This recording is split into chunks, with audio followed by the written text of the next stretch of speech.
बच्चों नमस्कार। आज मैं आपके समक्ष फिर से चैप्टर को पढ़ाने आ रहा हूँ। अनुक्रम और श्रेणी हमारा पाठ चालू हुआ था। मैंने अगले वीडियो में बोला था, पिछले वीडियो में बोला था कि आज मैं आपको समांतर श्रेणी के बारे में बताऊंगा। तो मैं अगले एक लेक्चर के ऊपर आ रहा हूँ समांतर श्रेणी के लिए। समांतर श्रेणी को पढ़ाने से पहले, जिसे हम लोग अरिथमेटिकल प्रोग्रेशन कहते हैं, उसको पढ़ाने से पहले मैं थोड़ा सा कुछ इस प्रकार के पैटर्न्स को आपको बताना चाहता हूँ। पैटर्न्स को देख के आप समझ जाते हो, बचपन से आप जानते हो पैटर्न्स कैसा होता है। उसको देख के आप समझ जाते हो कि अगला नंबर क्या होगा या किस प्रकार की चीजें होंगी, क्या चेंजेस हो रहा है, आगे क्या आने वाला है, ये आप पहले से जानते हैं। जैसे मैं एक एग्जांपल के लिए यहाँ पर आपके लिए बना के रखा हुआ हूँ पैटर्न्स को समझाने के लिए कि पहला जो फिगर है वो क्या दिख रहा है आपको, ट्रायंगल। दूसरा क्या दिख रहा है, सर्कल। तीसरा क्या दिख रहा है, ट्रायंगल। तो अगला फिगर क्या आएगा, तो अगला फिगर आपके हिसाब से क्या आएगा, इसको देखकर ट्रायंगल, सर्कल, ट्रायंगल। तो यहाँ क्या होना चाहिए, तो यहाँ होना चाहिए सर्कल। फिर अगला क्या होगा, तो अगला होगा ट्रायंगल। ऐसा आपका जवाब आएगा। सिमिलरली सेम टू सेम यहाँ पर सेकंड है। एक हमने एरो का साइन बनाया है, एरो का मार्क है जो इस प्रकार से हॉरिजॉन्टल है। फिर ये इस प्रकार से है आपके पास, ये हॉरिजॉन्टल या वर्टिकल है। तो इस प्रकार से एक लेटा हुआ है, एक खड़ा है, फिर एक लेटा हुआ है। तो अगला कैसा होगा, तो अगला हम बोलेंगे कि सर ये इस प्रकार से होगा। फिर अगला कैसा होगा, तो हम बोलेंगे फिर से ये ऐसा लेटा हुआ होगा। इस प्रकार की चीजें हैं। फिर हमने यहाँ पर एक और एग्जांपल दिया हुआ है आपको पैटर्न को समझाने के लिए। एक स्टार है, एक सड़क का चिन्ह है, फिर एक स्टार है। तो अगला क्या होगा, सड़क का चिन्ह होगा। फिर अगला क्या होगा, तो अगला होगा हम बोलेंगे कि एक स्टार होगा। इस प्रकार से ये पैटर्न्स हैं जो हम बचपन से जानते हैं कि इस प्रकार की चीजें कैसे होती हैं। क्लास 3, 4, 5 में हम इसको जानते हैं। फिर यहाँ पर अगला हमने लिखा है, कुछ नंबर्स लिख दिए हैं। यहाँ पर लिखा है 2, 2 के बाद 4, 4 के बाद 6। तो अगला नंबर क्या होगा, तो इस पैटर्न को देखते हैं और हम पहचानने का प्रयास करते हैं। 2 के बाद क्या है, 4, एक डिजिट छोड़ के बोलना है। 2 के बाद 3 नहीं बोलना है, 4 बोलना है। 4 के बाद 5 नहीं बोलना है, 6 बोलना है। तो 6 के बाद हम क्या नहीं बोलेंगे, 7 नहीं बोलेंगे, क्या बोलेंगे, 8। उसी प्रकार से हम आगे जाएंगे तो ये क्या हो जाएगा, 10। इस प्रकार से आप रिप्रेजेंट करते हैं। सिमिलरली इसी प्रकार से यहाँ पर लिखा है 1, 1 के बाद 3, 3 के बाद 5। तो आपका जवाब क्या होगा, 7। उसके आगे क्या होगा, 9। तो ये एक प्रकार का पैटर्न है। पैटर्न को देखकर हम समझ जाते हैं कि अगला नंबर या अगला डिजिट क्या होगा। इसी प्रकार से यहाँ पर इस टॉपिक को समझने के बाद हम आते हैं समांतर श्रेणी के ऊपर भी। अब हम आपके सामने यहाँ पर आ रहे हैं समांतर श्रेणी का डेफिनेशन बताने के लिए। अरिथमेटिकल प्रोग्रेशन, उसका डेफिनेशन क्या है। तो पिछले वीडियोस में आपको बताया गया था, पिछले चैप्टर में या पिछले पीरियड में हमने आपको बताया था कि अनुक्रम, श्रेणी और श्रेणी क्या होती है। तो यहाँ पर आता है समांतर श्रेणी, अरिथमेटिकल प्रोग्रेशन। डेफिनेशन, समांतर श्रेणी वह अनुक्रम है। समांतर श्रेणी क्या है, एक प्रकार का अनुक्रम है, एक प्रकार का सीक्वेंस है। सीक्वेंस है, एक प्रकार का सीक्वेंस है जिसका प्रत्येक पद अपने पूर्ववर्ती पद में, प्रत्येक पद अपने पहले आने वाले पद में एक निश्चित संख्या को जोड़ने या घटाने से प्राप्त होता है।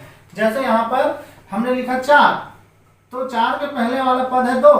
तो 2 में अगर मैं 2 जोड़ दूं, कितना जोड़ दूं, 2, तो अगला क्या मिलेगा, 4। फिर अगर इसमें मैं +2 कर दूं तो अगला क्या मिलेगा, 6। इसी प्रकार से इसमें +2 कर दूं तो क्या मिलेगा, 8। इसी प्रकार से अगर इसमें +2 ऐड कर दूं तो क्या मिलेगा, 10। तो यहाँ पर ये चीज बोल रही है कि जिसका प्रत्येक पद अपने पूर्ववर्ती पद मतलब उसके पहले आने वाले पद में एक निश्चित संख्या को जोड़ने या घटाने से प्राप्त होता है। जोड़ी या घटाई जाने वाली संख्या जो भी निश्चित संख्या है, निश्चित संख्या मतलब एक फिक्स क्वांटिटी, निश्चित संख्या मतलब एक फिक्स्ड क्वांटिटी की ही बात करेंगे। 2 2 2 2 2 2 2 ही जोड़ी जा रही है। तो जोड़ी जाने वाली या घटाई जाने वाली निश्चित संख्या को पदांतर या सार्वंतर, जिसे अंग्रेजी में हम लोग कॉमन डिफरेंस कहते हैं, उस नाम से पुकारा जाता है। ठीक है, किसी समांतर श्रेणी का सार्वंतर ज्ञात करने के लिए श्रेणी के किसी भी पद में से उसका पूर्ववर्ती पद घटाया जाता है। सार्वंतर कैसे ज्ञात करेंगे? तो आगे वाले पद में से पीछे वाला पद घटाना है, ऐसा वो बोल रहा है कि आपके पास ऐसा एग्जांपल के लिए बता रहा हूं। पदांतर, अगर हमारे पास पद को हम t से दर्शाएं, टर्म को t से दर्शाएं, तो t1 पहला पद है, t2 दूसरा पद है, तो t2 माइनस t1 करेंगे तो हमको क्या मिल जाएगा? पदांतर, जिसको हम लोग d से दर्शाते हैं। किससे दर्शाते हैं? d से। t2 माइनस t1 बराबर होगा t3 माइनस t2 बराबर होगा इसी प्रकार से t4 माइनस t3। इसी प्रकार से हम बढ़ते जाएंगे तो tn minus tn plus tn minus 1, tn में से tn माइनस 1, जहां tn श्रेणी का nवां पद है। इसी को हम दूसरे शब्दों में इस प्रकार से बता सकते हैं। समांतर श्रेणी का डेफिनेशन है। फिर से दूसरे शब्दों में, जहां पर हम फिर एक बात करते हैं कि एक अनुक्रम a1 a2 a3 dash dash dash an, उसमें पदों की संख्या अगर सीमित हो जाए वो अनंत तक जाता है, कहने के लिए ऐसा नहीं है, ठीक है, को समांतर श्रेणी कहते हैं यदि a2 माइनस a1 बराबर हो a3 माइनस a2 बराबर हो an प्लस 1 माइनस an बराबर कोई अचर राशि को हमने d बोल दिया है। अचर राशि फिक्स होगी, बार बार d ही आए, ठीक है। तो an plus 1 is equal to an plus d, जहां पर a1 प्रथम पद होता है और d सार्वंतर होता है। इस प्रकार की चीजें हैं समांतर श्रेणी के लिए। अब हम आ रहे हैं समांतर श्रेणी का मानक रूप क्या होता है। समांतर श्रेणी का मानक रूप, अभी आपके सामने मैंने डेफिनेशन रखा, उस डेफिनेशन के आधार पर मैं बताना चाहता हूं कि समांतर श्रेणी का जो मानक रूप होगा, मानक रूप ध्यान देंगे, मानक रूप, उसका प्रथम पद a बोला गया था, प्रथम पद a, उसमें कोई पद जोड़ा गया d, तो a प्लस d, इसमें अगर d जोड़ेंगे तो a प्लस 2d और a प्लस 3d, ऐसा हो जाएगा a plus d, a plus 2d और a प्लस 3d। और ऐसा करते हुए हम बढ़ेंगे तो आखिरी में आ जाएगा a plus n minus 1d dash dash dash है। ये उसका मानक रूप है, इसको आपको याद करके रखना है मानक रूप को, क्योंकि वो उसके परिभाषा से निकल के आ रहा है तो आसानी से याद हो जाएगा। अगर आपको याद नहीं होता है तो उसके लिए हम यहाँ पर फिर से एक तरीका बताते हैं उसको याद करने के लिए कि हम समांतर श्रेणी का व्यापक पद कैसे निकालते हैं। General term of an AP, तो general term of an AP निकालने के लिए हम यहाँ देख रहे हैं कि मानक रूप में पहला पद क्या है? a, टर्म को हम t से दर्शाते हैं, कैपिटल T से, तो t1 equal to a, t2 इसका सेकेंड टर्म क्या दिख रहा है? a प्लस d, यहाँ पर लिखिए। Third term a plus 2d, fourth term a plus 3d। तो nth टर्म क्या होगा? तो nth टर्म के लिए अपन मान लो हमको नहीं समझ में आ रहा है तो हम इस प्रकार से लिख लेते हैं, थोड़ा सा ध्यान देंगे इधर, इस तरफ से देखिए ऐसे 4, यहाँ पर 4 है तो यहाँ पर कितना है? 3, यहाँ 3 है तो यहाँ कितना है? 2 है तो यहाँ कितना है? कुछ नहीं है, मतलब 1 है तो यहाँ पर क्या है? 0, ऐसा लिखा हुआ है, ध्यान से समझिएगा। 4 है तो 3 है तो 2 है तो 1 है तो 0, तो n होगा तो कितना होगा? n होगा तो उस स्थिति में कितना होगा? a प्लस n में 4 में 1 कम किए हम लोग, यहाँ पर इसको ऐसा लिखें a प्लस 4 माइनस 1d, तो इसको कैसा लिख दूंगा मैं? n है तो n माइनस 1d, ये हमारा जो आता है इसे ही श्रेणी का व्यापक पद कहा जाता है। इसे ही श्रेणी का व्यापक पद कहते हैं, tn से दर्शाया जाता है। tn is equal to a plus n minus 1d होता है। इसी प्रकार से अगर आपको कंफ्यूजन है तो इसको भी लिख सकते हो आप, 3 माइनस 1d, इसको क्या लिख सकते हैं? a प्लस 2 माइनस 1d, इस प्रकार से। तो हम देख रहे हैं कि यहाँ पर 4 है तो 4 है, 3 है तो 3 है, 2 है तो 2 है, एक माइनस किया गया, सब में फिक्स है, तो यहाँ पर जितना रहेगा n है तो n रहेगा, n माइनस 1d। इसे ही श्रेणी का व्यापक पद कहा जाता है। इसी प्रकार से हम आगे आते हैं। यदि किसी श्रेणी में n पद है, कुल पद n है, यहाँ पर पद आगे बढ़ गए थे, अनंत तक चले गए थे, अगर पद यहीं तक है, पद कहाँ तक है?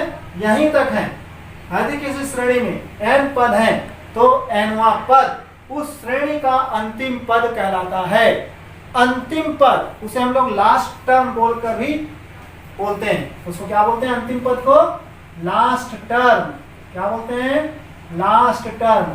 तो पहला अक्षर एल है तो अंतिम को एल से रिप्रेजेंट करते हैं, इसे एल से दर्शाते हैं तथा इस प्रकार एल बराबर हो जाएगा a plus n minus 1 D.